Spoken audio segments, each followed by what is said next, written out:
and welcome to Linux Action News, our weekly take on Linux and the open source world. This is episode 54, recorded on May 20th, 2018. I'm Chris. And I'm Joe. Hello, Joe. You don't happen to be doing this week's episode from your watch? Not quite, but I have been playing with my smartwatch, which I've dug out of the drawer, to play with Asteroid OS, which has reached version 1.0. And Asteroid OS is an alternative ROM for smartwatches that is Linux-based and completely open source. Yeah, you say Linux-based. I say it's based on some of the best. It's the open embedded platform. It's OpenPGP, Wayland, Qt5, Systemd, BlueZ, and your favorite, Pulse Audio. Yeah, it's kind of like a proper Linux box on your wrist. It's very strange. Like, they even talk about being able to run Docker on it. Yeah, that's my favorite part, is if you want to run Docker on your watch, go for it. It's pretty feature complete, at least in the screenshots, and the device range is pretty complete as well. It'll run on the LG G Watch, the LG G Watch Urbane, the LG G Watch R, the Asus ZenWatch 1 through 3, which I happen to have the ZenWatch 3, so I'm looking forward to that, and the Sony Smartwatch 3. So which in that batch did you have? I have the Sony Smartwatch 3, which unfortunately is the one that is least well supported. There's no haptic, and it's a little bit buggy, which kind of sucks, but I used it for a day, and it was great. Yeah? It's not as complete feature-wise as, say, Wear OS, which used to be called Android Wear. But I don't need those apps and things. All I need is notifications on my wrist, really. The only thing it's missing on my particular watch is haptic, which is a kind of crucial thing for me. I want it to vibrate so I can then look at the watch. And if they could get that working on my particular one, then I'd be all over this and I'd be using it every day. And is this syncing to your Android device using their companion app on your phone? Yes, which I went looking for in the Play Store and couldn't find. And then, oh no, it's in F-Droid. So that's a kind of win. It's actually surprisingly complete for a 1.0 release. It does support phone notifications. It has an alarm, a calculator, a music remote control, a stopwatch, a timer, weather forecasts. In addition to that, it's in 20 languages, which is pretty damn impressive for a 1.0.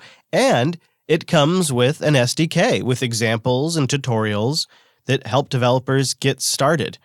So I'm definitely going to throw it on the ZenWatch 3. Yeah, and if you don't have one of the compatible watches, you can run it in an emulator.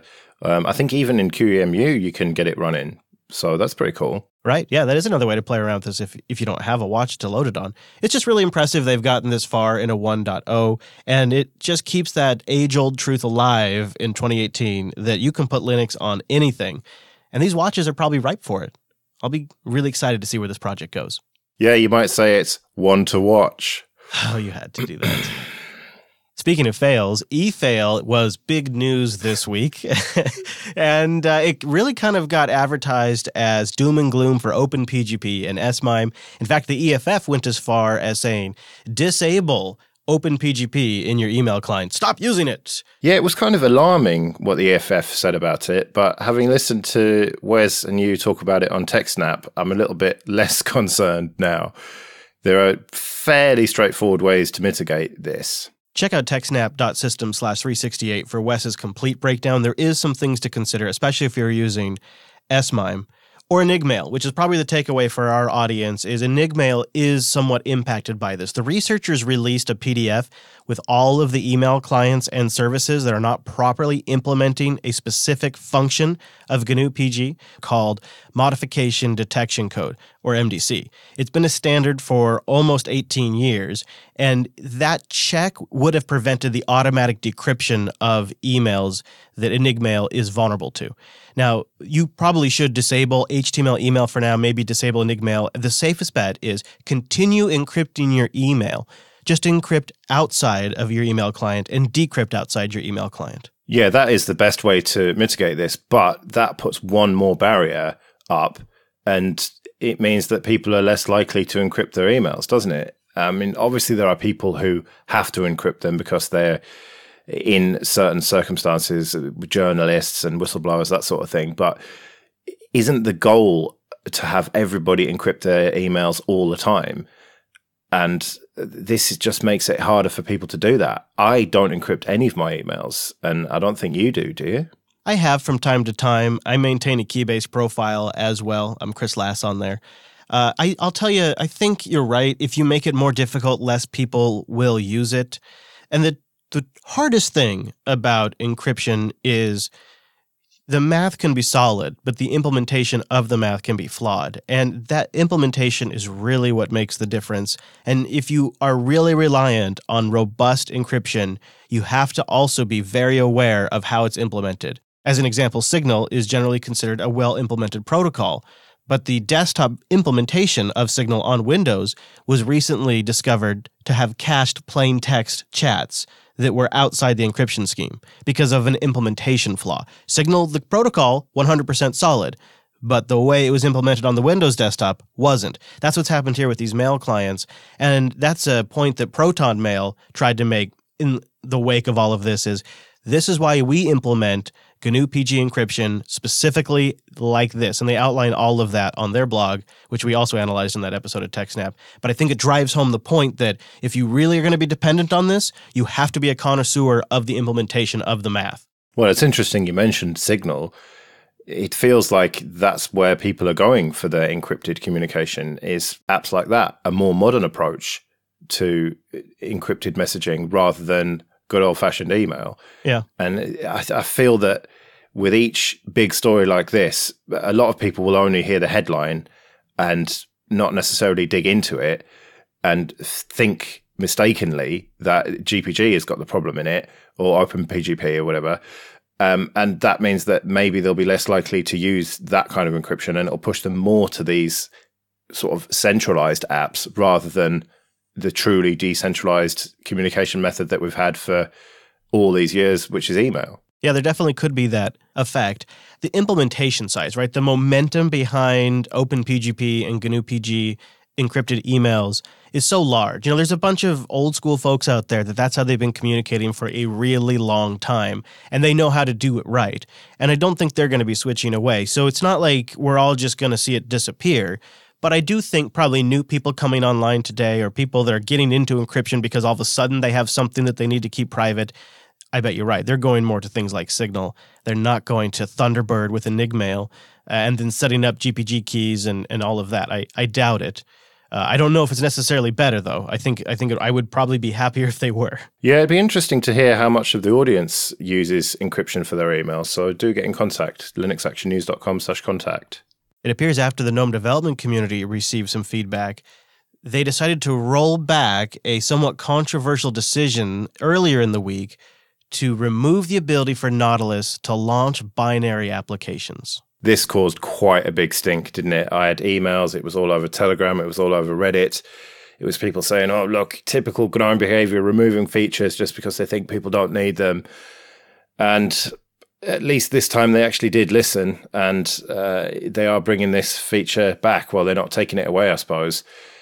It is something that was a bit short-sighted of them, I think, to not consider that some people do need to execute scripts and binaries from their file manager. Or app images. Yeah, app images is a perfect example of that. And okay, I said need to. Yeah, you can open the terminal, CD to the directory, and run it that way, but most people just want to double-click, job done, don't they? You know what was funny is the day that this story broke, I bought a game called Everspace off of GOG.com and downloaded it. And you know what it was? It was a binary file that I double-clicked on in my file manager, and then it ran me through an installer the day that the story broke.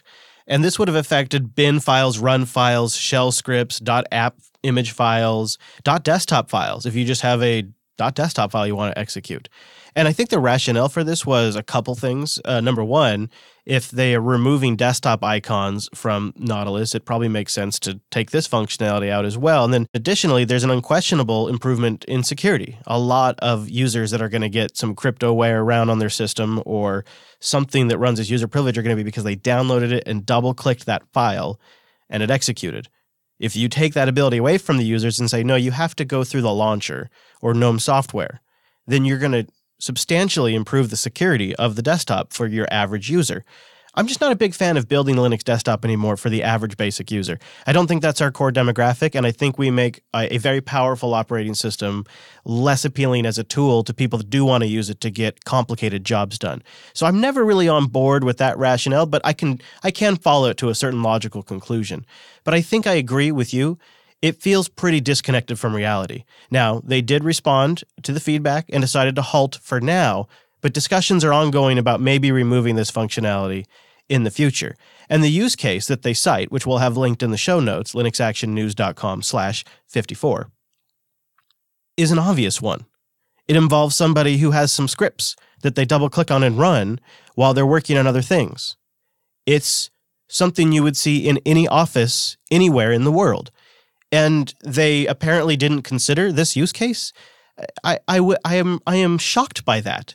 I'm shocked that they talk about, they use language like, well, nobody is doing this, and nobody should be running software that way, and nobody downloads a binary anymore. That's just not acceptable.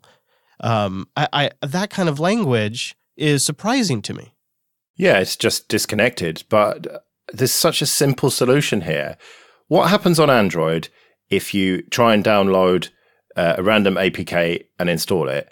It says this install has been blocked by default. You have to go into your settings and change it if you want to install it. And why not just do that? Why not just have it buried in the settings somewhere that you have to enable it specifically? And that means that the average user probably will never do that. But power users, developers, whatever you want to call them, would just know to go in, change one setting, job done. Yeah, I think that's a pretty straightforward and almost obvious solution. And you could integrate that in with GNOME software. I think that would be a pretty sensible place to put that. And it'd be straightforward. I guess I want to wrap this with, I do appreciate that they push this stuff forward because it's nice to have a desktop out there doing that. They have a responsibility, in my eye, that perhaps they don't feel they have. And that is the lion's share of the large distributions now ship GNOME as the default desktop environment. That, as a Linux community, is our foot forward now, is the GNOME desktop. And if they remove desktop icons, or they remove the ability to launch binaries from the file manager, then it will be simply another extension that the distributions will pile on the version of GNOME that ships. And it's going to perpetuate this issue where we become dependent on extensions, and then they're going to put themselves into a corner when it comes time to roll GNOME 4, and they either have to fundamentally break all extensions to have a multi-process architecture, or they maintain compatibility with extensions, and GNOME remains a single-threaded desktop environment. Well, at least they have rolled back this change, and it does show that they listen to the community. Yeah, it does seem like they're taking a steady hand, and maybe that is an acknowledgement of that responsibility that it's on so many large distributions now. And so they are more receptive and taking things a little slower. do.co/action. Go there to that landing page, that there page, and that's DigitalOcean's way to get you $100 in credit when you sign up for a new account. DigitalOcean is infrastructure that you can spin up in less than 55 seconds. They have SSDs on all of their rigs. Depending on what you want, you can mix and match the resources as well. So if you need a lot of CPU or you want more disk, you can do that. And they have data centers all over the world. And they have some really great features too. I love this back-end networking stuff they have that they call private networking. I call it back-end networking really, because think of it like this. You can have one box that's public-facing, has a public IP address, and then you can have 3 or 4 systems sitting behind that on a private internal data center network that doesn't have a public address. But your machine that's on the public face could still communicate with it. And that's great for like backups or a database, or if you want to proxy something. Or something I've played around with recently is a NAS system that's connected to a Nextcloud instance running on a Fedora 28 cloud droplet. DigitalOcean has so many different options. You can deploy an entire stack or a base Linux system and build it up. They have a super smooth, easy-to-use interface for pros or for beginners, and they have an API that's clean, simple, and well-documented. Now, perhaps you're not a developer, so that doesn't matter to you, but it does mean there's a ton of great open-source applications already written that you can use, integrate into your Linux desktop or on your mobile device, and manage all of your droplets. It's pretty cool, and you can start with $100 free credit when you go to do.co/action. That's do.co/action. It's been a good week for gaming, especially on Android. Now, instead of needing a Steam Link box to stream your games from your big, beefy gaming PC, you can just install an app on Android and away you go. Yeah, as long as your PC is connected to Ethernet, you have to have a good connection on the PC side at least, and if your Android device is on 5 gigahertz Wi-Fi, you'll be able to play games on your mobile using a Bluetooth Steam controller or any other Bluetooth gamepad device that you can get paired to your phone. And Valve says that apps could support up to 4K at 60 frames per second, but for the most part, you're going to see most games streaming to your phone at 1080p, 60 frames per second. Yeah, I wonder if phones are really the target for this, because it would kind of make more sense to use a bigger screen, like with a tablet or even with an Android box plugged into a TV, wouldn't it? Yeah, I am biting at the chomp, as they say, to get the NVIDIA Shield TV version of this. It's an Android TV box. It's wired in, and it's got a very high-end processor, so it should be able to do 4K. Not that my TV is, but that's where I want to try this. And think about it. I could have one PC, and I confirmed with Valve that it will run on Linux. I don't know if it does today, but their intention is to allow you to stream Linux Steam games to these apps. So it's not going to be a mutually exclusive thing to Windows. And it's not actually exclusive to Android either, is it? It is going to be coming to iOS, but we don't talk about that on this show. Yeah, well, yeah, I think Apple is just, they're taking their time. You know, they're really committed to gaming, Joe. Yeah. But then again, Apple isn't the only one having App Store problems this week. Yeah, so some malware was found in the Snap Store and quickly removed, to be fair, and it wasn't that harmful. It was a cryptocurrency miner, so it pegged your CPU and wasted a load of battery life or energy. Didn't steal any information as far as we can tell at this stage. But it is illustrative of a potential problem with how the whole Snap ecosystem works. I don't think it's necessarily unique to the Snap ecosystem. I think it's just one of the things you deal with when you have a open submission process. Traditionally, on Linux, it's a system that's designed for and by system administrators. You have a group of small individuals that are choosing what software gets packaged up and blessed and then put in the repositories, and you as a user just assume that these people that have blessed the software have done their job, and you install it, and it's worked really, really well for a long time. But in the world of Docker Hub and Snap stores and app images, anybody can create one of these and anybody could submit one of these.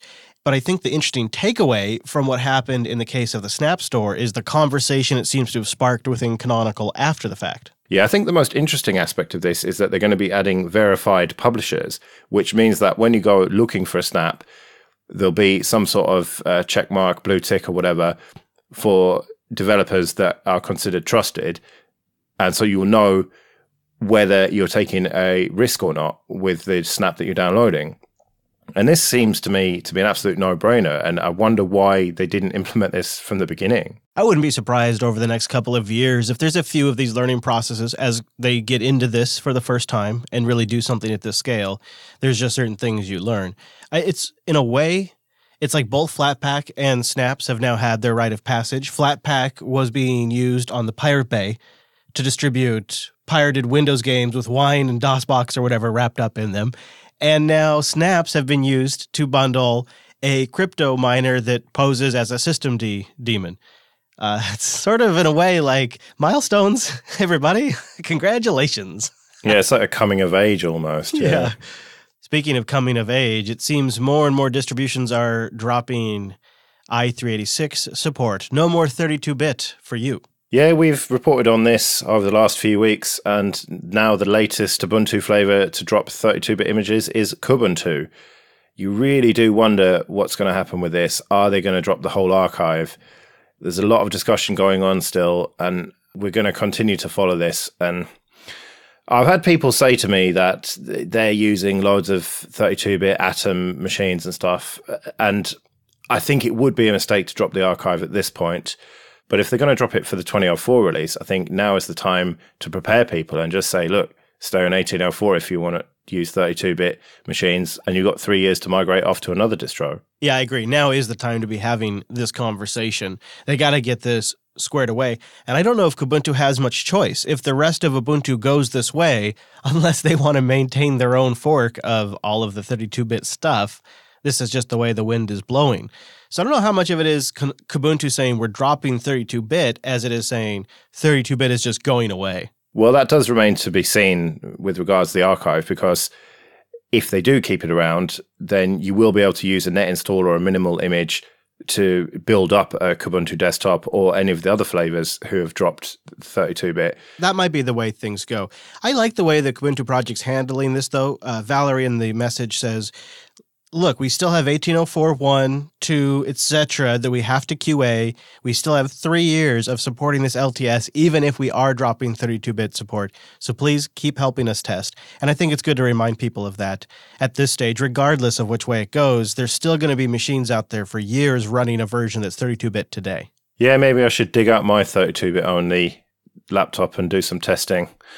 But let's end with a quick one then. Ubuntu 18.04 is now in the Windows 10 App Store, so they are keeping up with the latest release there. It's not something that's going away, the Windows subsystem for Linux. Yeah, and as a point of clarification, you now have 2 entries. Ubuntu, which is Ubuntu 16.04, and then there now will be an Ubuntu 18.04 entry separately. So they're keeping both of them in there for the Windows subsystem for Linux. Yeah, it's almost like they didn't think that through, did they?